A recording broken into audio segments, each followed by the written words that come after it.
গণতন্ত্র রক্ষা এরশাদ বিরোধী আন্দোলন থেকে শুরু করে আওয়ামী সরকারের বিরুদ্ধেও দীর্ঘ সংগ্রামের ফলে দেশ ফ্যাসিস্ট মুক্ত হয়েছে বলে মন্তব্য করেছেন বিএনপির ভাইস চেয়ারম্যান শামসুজ্জামান দুদু।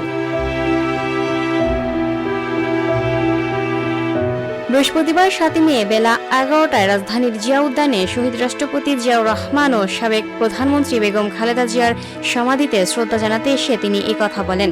নেতাকর্মীদের সঙ্গে নিয়ে সমাধিস্থলে ফুল দিয়ে শ্রদ্ধা জানানোর পর দোয়া করেন। এ সময় বিভিন্ন সময় আন্দোলন সংগ্রামে প্রাণ দেওয়া নেতাকর্মীদের স্মরণ করেন বিএনপির এই নেতা। এছাড়াও আগামীতেও যে কোনো দুর্যোগে সকলে ঐক্যবদ্ধ থাকবে এমন আশাবাদ ব্যক্ত করেন তিনি। Lucky Akter, up to date news, Dhaka.